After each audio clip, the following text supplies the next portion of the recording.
aku cari cara nih gimana sih caranya naik business class yang paling worth it atau terjangkau. Mungkin aku bisa dapetin satu miles dengan harga Rp100, tapi mungkin orang lain dengan kartu kredit yang biasa aja bisa dapetin satu miles dengan Rp150. Apa sih experience yang beda? Langsung kecanduan sih. Langsung kecanduan. Bener, setelah itu jadi merasa, oh ini nyaman nih gitu. Oh, iya. Terbang nyaman tuh enak. Iya. Naik business class atau first class, experience-nya tuh gak cuma di pesawat, tapi dari kita in, masuk lounge, the whole experience gitu. Betul. Nah itu yang menurut aku lumayan nagih.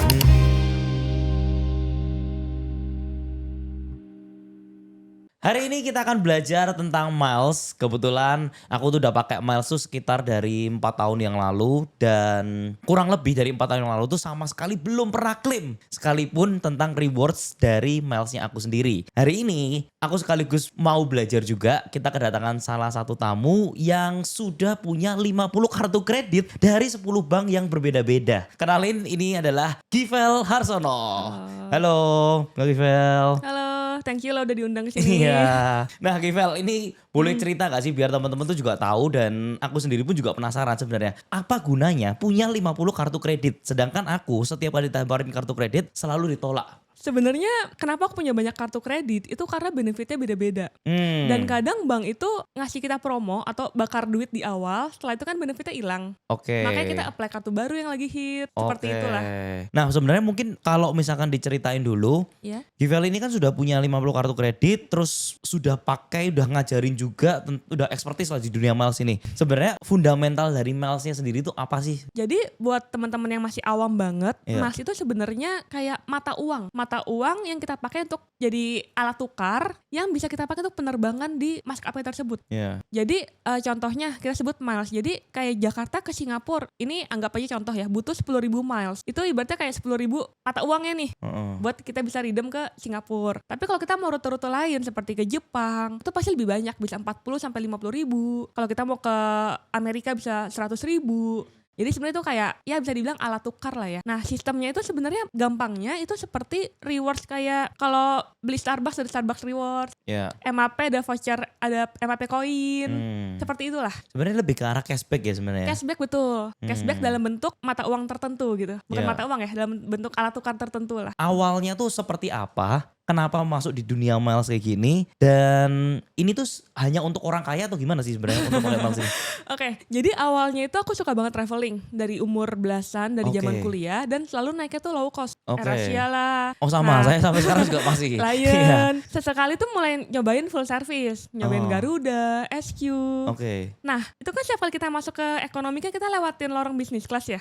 Wah, pingin banget nih nyobain bisnis kelas. Iya benar. Bener-bener kayak impian banget. Dulu tuh goals aku tuh sederhana. Cuman pingin cobain naik bisnis kelas rute Jakarta ke Singapura. Oke. Nah, aku cari cara nih gimana sih caranya naik bisnis kelas yang paling worth it atau terjangkau. Iya. Karena kalau beli cash itu kayaknya berat ya. Hampir 2 kali 3 kali ya. 2-3 kali lipat lah. Iya. Nah, akhirnya aku mulai tahu yang namanya miles. Hmm. Loyalty program dari penerbangan. Taunya dari mana dulu itu? Tahunya waktu itu ada beberapa YouTubers ya. Oke. YouTubers luar negeri yang suka share. Hmm. Dia naik bisnis kelas ini, naik first class ini. Oh ternyata di luar negeri tuh ada konsep yang namanya airline miles. Dan ternyata di Indonesia tuh juga ada. Cuman belum banyak orang yang tahu. Oke. Jadi waktu itu sekitar mungkin 2016-2017, aku mulai punya satu kartu kredit BCA KrisFlyer. Oh sama, aku cuma punya satu itu doang. Nah, Iya.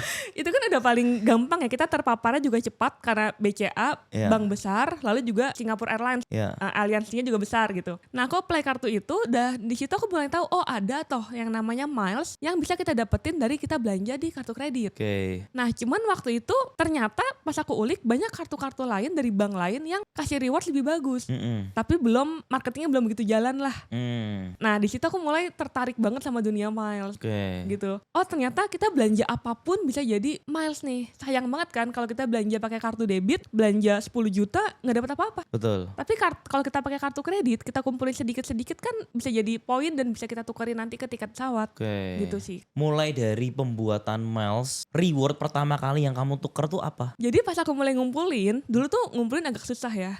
nggak segampang sekarang karena informasi kan juga terbatas banget. Itu aku baru ngumpulin tuh berapa tahun ya? Pokoknya udah hampir expired lah, baru aku bisa tuker.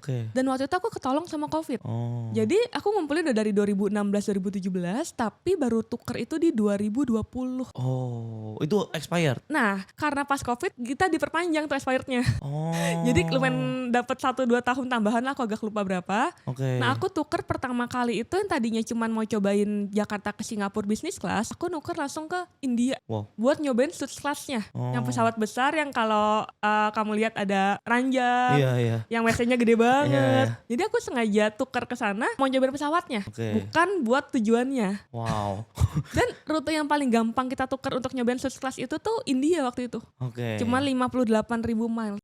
Nah itu pertama kali aku redeem. Jadinya redeem aku tuh agak terlambat lah ya dibanding ngumpulinnya. Sebenarnya untuk milesnya sendiri, kita itu harus kumpulin berapa? Kita kumpulin dulu terus habis itu kita baru nentuin tujuannya kita, atau tujuannya kita dulu habis itu baru kita achieve. Itu sebenarnya gimana sih cara pola pikirnya? Sebenarnya yang paling gampang kita tahu dulu tujuan kita mau kemana. Oh gitu. Karena strateginya kan berbeda-beda nih. Ada satu keluarga yang mau tuker business class buat 4 orang, sama solo travel yang mau nuker ekonomi buat 1 orang. Itu kan beda banget nih. Nah ketika kita udah tahu tujuan kita yang mana, kita lihat nih achievable gak sih? Nah lihat achievable atau enggaknya tuh dari mana? Kita lihat dari kartu kredit yang kita punya, dari gaya belanja kita, spending kita, kebutuhan-kebutuhan kita yang bisa kita convert ke kartu kredit untuk dapat miles, dan waktunya nih. Kira-kira possible gak ya? Karena kan ada expirednya ya. Kemudian setelah kita tahu nih tujuannya kita kemana, kita pilih banknya atau gimana sih sebenarnya? Nah kita udah tahu tujuannya mau kemana nih. Sebenarnya caranya tuh berubah-berubah. Bank itu terus melakukan update. Nah jadi yang perlu kita tahu adalah kartu kredit mana atau bank mana yang lagi ngasih kita bonus besar. Nah biasanya bonus besar itu didapatkan kalau kita apply kartu kredit baru. Kartu kredit baru dari bank baru itu kita bisa dapat welcome bonus yang lumayan besar. Nah kenapa aku punya kartu kredit banyak? Karena aku ngincar welcome bonusnya. Gitu. Jadi contohnya nih, dulu ada kartu Maybank ngasih kita welcome bonus sampai 60.000 miles. Cuman dengan belanja kalau nggak salah 30-40 juta rupiah lah. Sorry. Mungkin biar gambaran orang lain juga tahu. Sebenarnya 1 miles itu nilainya sebenarnya berapa sih kayak gitu? 1 miles itu nilainya berapa tergantung kartu kredit kita. Makanya mungkin aku bisa dapetin 1 miles dengan harga 100 rupiah. 1 miles 100 mungkin. rupiah. Tapi mungkin orang lain dengan kartu kredit yang biasa aja bisa dapetin 1 miles dengan 150 rupiah. 1,5 kali lipat ya. Iya, jadi kalau BCA KrisFlyer sekarang? BCA KrisFlyer sekarang menurutku di angka 130 lah, 130, 110. 130 per 1 milesnya. Sekitaran 130 segitu. perak ya ini ya. Betul. 130, 150 itu kita harus cari tahu setiap hari atau gimana sih sebenarnya? Jadi buat yang awal banget kita harus tahu kartu kredit kita ini ngasih kita miles setiap kita belanja berapa rupiah. Kalau nggak salah BCA KrisFlyer itu sekitar 10.800. Kita belanja 10.800 kita dapat 1 mile. Oh, tadi bukan 130 bukan, itu kalau kita valuasiin ke rupiah. Iya. Berarti 10.800 itu dapat 130 perak lah artinya. Betul, cashbacknya lah ya. Tapi balik lagi, miles itu fluktuatif banget, dia dinamis banget. Dia nggak ada nilai pasti 1 miles itu berapa rupiah. Itu kita peroleh, yang bisa kita hitung adalah kita memperoleh 1 miles ini dengan kita belanja berapa ribu. Nah setelah itu kita udah ada nih sama-sama ada 10.000 miles. Valuasinya itu akan berubah tergantung kita nuker kemana. Karena ada beberapa rute, contoh kita sama-sama ke Bali nih, bisa butuhnya 20.000 miles, bisa juga butuhnya 6.000 miles. Jadi ketika kita cuman butuh 6.000 miles untuk ke Bali, valuasi kita kan jadi besar sekali. Gitu. Jadi emang ini agak kompleks sih hitung-hitungannya. Makanya butuh kartu kredit yang banyak dan kita harus ngitung lah sebenarnya. Cuman kalau mau simpelnya, fokus aja ke 1 atau 2 kartu kredit yang kita punya. Kita lihat nih butuh spending berapa sih buat dapetin tiket kita. Tadi kalau aku hitung mungkin kalau 10.800 dapat 1 miles dan berarti 130 perak, mungkin di sekitar 0,7% ya sebenarnya. Iya, betul. Nah tergantung nanti ada bonus-bonusnya betul. Gitu ya. Dan kalau kita real spending ya, itu kan costnya 0 sebenarnya kan. Kita beli mic podcast, kita bayar pakai kartu kredit kan kita nggak keluarin cost apapun untuk memperoleh miles kan, cuma sebagai rewards doang. Itu juga pengeluaran harian juga yang harus dikeluarkan gitu betul. Ya. Setelah pertama kali nih tuker ke India, terus habis itu naik first class, apa sih experience yang beda gitu dibandingnya? Langsung kecanduan sih. Bener. Jadi setelah itu jadi merasa kalau ini nyaman nih gitu. Terbang nyaman tuh enak. Karena kan kita kalau kita naik business class atau first class, experience-nya tuh gak cuma di pesawat. Tapi dari kita check in, dari kita masuk lounge, itu kan semuanya the whole experience gitu. Betul. Nah itu yang menurut aku lumayan nagih. Nah cuman kalau kita bayar beli tiketnya tuh kayak masih belum rela gitu. Jadi ya caranya paling gampang ngumpulin dari rewards ini. Apa yang ngebuat waktu pertama kali udah pakai BCA KrisFlyer terus habis itu kayak aku mau pindah deh gitu? Jadi dulu kalau aku nggak salah BCA KrisFlyer tuh 1 milesnya Rp10.000. Zaman dulu nih. Ada kartu lain, contohnya CIMB Niaga, itu ngasih kita 1 milesnya Rp5.000. Jadi kan setengahnya ya. Akhirnya itu bikin aku apply Niaga, pindahlah ke Niaga. Jadi aku selalu nyari yang earning rate terbaik saat itu. Untuk bisa dapat BCA KrisFlyer itu harus penempatan dana atau gimana ya? Nggak perlu. Jadi kalau aku dulu, kartu kredit pertamaku tuh BCA yang Batman. Itu limitnya cuma 8 juta. 8 juta. Nah kita sering pakai kan, itu lama-lama naik limit dan ketika limitnya udah 20 juta bisa tukar ke BCA KrisFlyer. Bahkan sekarang tuh dipermudah. Jadi kalau limitnya 10 juta kita bisa ngajuin BCA KrisFlyer yang silver. BCA KrisFlyer tuh berapa? BCA KrisFlyer limitnya minimal limit. Karena minimal limit 10 juta udah bisa ngajuin. BCA KrisFlyer yang silver tapi ya. Apa yang aku lupa Visa Signature kalau gak salah. Visa Signature. Nanti kalau udah limitnya mungkin 30 juta bisa upgrade ke BCA KrisFlyer yang bagusan yang warna hitam. Yang Visa Infinite. Yang Visa Infinite itu berapa? Itu yang 10.800. Itu yang 10.800. Terus kemudian pindah ke CIMB. Waktu itu CIMB dulu tuh bagus banget. Cuma 5.000 per mile. Sekarang udah gak bagus. Tapi CIMB itu dulu ada penempatan gak sih kalau gak salah ya? 500 dulu, sih kayaknya. Betul. Jadi awal-awal tuh gak perlu. Awal-awal tuh sebenarnya lagi-lagi ini kan marketing bank ya. Bank ngasih kita rewards, dia bikin sesuatu dari kita kan. Nah makanya sekarang itu kartu kredit itu butuh rata-rata yang bagus-bagus butuh penempatan dana. Tapi sebenarnya kalau kita mau coba ajuin, boleh aja. Kalau riwayat gimana itu maksudnya? Riwayat kartu kredit kita bagus, terus kita udah nasabah di Niaga lama banget tapi belum jadi prioritas gitu. Mau coba ajuin bisa aja ajuin. Nanti kan ada feedbacknya nih. Harus taruh dana nih sekian. Atau harus beli produk ini nih, ntar dibantuin. Jadi sebenarnya tuh negosiasi sih. Nah setelah pindah ke Niaga pakai satu terus itu? Aku jadi pakai terus sampai muncul kartu-kartu kredit dari bank-bank lain nih yang mulai bagus-bagus. Kan sama nih, aku juga pertama tuh bikin pasti BCA lah. BCA udah di approve, terus habis itu kan ditawarin bank-bank yang lain juga udah jauh lebih gampang. Terus mereka juga kasih limit tuh juga gede-gede semua. Betul. Tapi ujung-ujungnya kan gak mungkin kita pakai semua gitu loh. Gimana caranya? Maksudnya kita harus... Itu kita harus manage sendiri sih, dan setiap orang kan beda-beda kebutuhannya. Kalau aku sendiri tuh cuma pakai 1 atau 2 kartu kredit aja sekarang. Yang paling tapi bagus. Tapi tetap ada 50 yang aktif. Yang 50 yang aktif tetap aktif. Karena 90% kartu kredit di Indonesia ini iuran tahunannya tuh bebas. Tapi harus negoin di akhir tahun ya? Ada yang harus ditelepon, ada yang otomatis. Kalau gak salah seperti Genius ya, asal kita belanja 10 atau 20 juta per tahun, udah pasti gak dapat annual fee. Jadi ada kartu yang seperti itulah. Jadi kita pertimbangkan lagi nih, effortnya sebanding gak nih? Punya kartu banyak tapi harus telepon. Atau mau cuman punya kartu yang otomatis iuran tahunannya bisa ke wave. Betul. Disesuaikan lagi sih. Karena juga bingung loh, memang ditawarin gitu ya. Kadang-kadang kalau kita gak telepon, di-charge, terus kita juga gak gitu sadar gitu. Iya, benar. Cuman gini Kak, jadi sebenarnya kalau kita ditagih iuran tahunan nih bulan Juni nih, kita tuh masih bisa wave sampai 3-6 bulan ke depan. Wave itu apa? Wave itu bebasin iuran tahunannya. Jadi kita lupa telepon nih bulan Juni, bulan September kita baru ingat, kita bisa coba telepon ke bank ya. Saya kena tagihan di bulan Juni kemarin nih, bisa dikembalikan nggak? Kadang-kadang juga lupa loh. Betul. Kadang-kadang lihat mutasi rekening dari semuanya juga pusing banget. Betul. Untuk akhirnya memilih 1-2 kartu ini tuh berdasarkan dari promonya. Artinya kita harus update terus nih sama. Betul, kita harus update terus. Jadi aku kalau apply kartu kredit baru pasti nunggu dia ngasih promo bagus. Kalau dia belum ada promo, aku belum apply. Tapi kan kita tahu promonya dari mana? Nah biasa bank kan udah mulai sounding nih. Atau follow akun aku suka share kalau ada promo. Sebenarnya enggak sih, udah banyak content creator Miles juga yang suka sounding kalau ada promo. Lalu dari banknya sendiri pun juga biasa promosi. Contohnya lagi gencar di 2-3 tahun terakhir nih Genius. Genius tuh lagi promosiin, dia ngasih welcome bonus berapa ribu miles buat pengguna baru. Itu lumayan, promosinya menurut aku lumayan gencar sih dibanding bank-bank lain ya. Iya. Kayak dia bisa masang banner di mall gitu loh. Bahkan kalau kita follow Instagramnya pun di post terus sama dia. Kalau misalkan sekarang ya, kita kan udah tahu nih beberapa bank menawarkan produk yang berbeda-beda sendiri. Ini aku juga nggak gitu ya, aku nggak gitu paham tentang konsepnya Miles ini. Bonusnya mereka kan tuh beda-beda kan sebenarnya. Betul. Ada yang terafiliat sama si SQ, ada yang Iya. terafiliat sama Garuda gitu kan. Iya. Nggak semua itu kan punya program untuk di maskapai berbeda-beda kan. Betul. Kita juga harus cari tahu semua itu. Betul. Jadi kalau di Indonesia yang paling gampang kita ngumpulin tuh KrisFlyer dan Garuda. Oh. Sebenarnya kita fokus ke dua ini aja sih menurut aku, SQ dan Garuda. Nah rata-rata semua bank itu yang bisa tukerin miles ya, bisa nuker ke SQ atau Garuda. Kecuali yang emang dia udah co-brand langsung sama maskapainya, kayak BCA Singapore Airlines itu udah pasti cuma bisa tuker ke SQ doang nih si kartu BCA KrisFlyer itu. Ya. Atau IUB Garuda udah spesifik tuh, cuma bisa tuker ke Garuda. Doang. Itu namanya kartu kredit co-brand gitu. Tapi kalau kartu kredit yang umum seperti mungkin Maybank, Genius, itu bisa tuker ke macam-macam. Kalau misalkan kita nuker ini, kita fokus ke CIMB nih, CIMB Iya. kita fokus akhirnya dapat KrisFlyer-nya, dapat dia punya Garuda juga bisa dapat ya? Bisa dapat. Dapat. Nah, sebenarnya kalau kita udah punya goals itu kita tuh harus tahu gak sih kira-kira kita spendingnya tuh berapa banyak, terus nilainya berapa gitu. Harus tahu. Harus tahu. Harus tahu. Jadi kita juga harus tahu ini achievable gak sih sebenarnya? Gitu.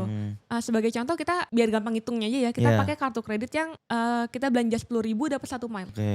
Buat kita ngumpulin 1.000 miles itu kan kita harus belanja berapa ya? 100 ribu. 10 juta. Ya, 10 juta. 10 juta kan 10 ya? juta, benar. 10 juta. Buat dapetin 10.000 miles berarti 100 juta.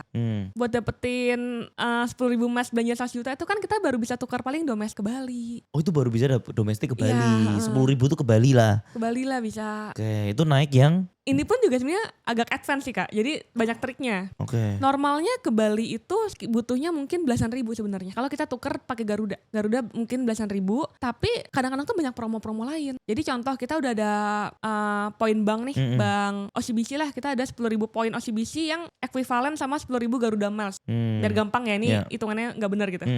Suka ada promo ketika kita tukerin dari bank kita ke Garuda Miles itu dapat 2 kali lipat.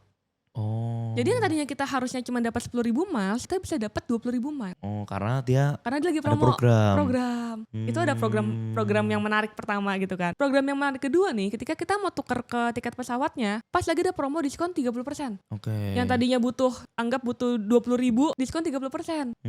Nah, jadi sebenarnya itu yang aku bilang miles itu dinamis banget. Dari kita ngumpulinnya udah berbeda-beda, setiap orang costnya berbeda-beda, tiap orang pun nukerinnya bisa value-nya berbeda-beda. Iya. Gitu.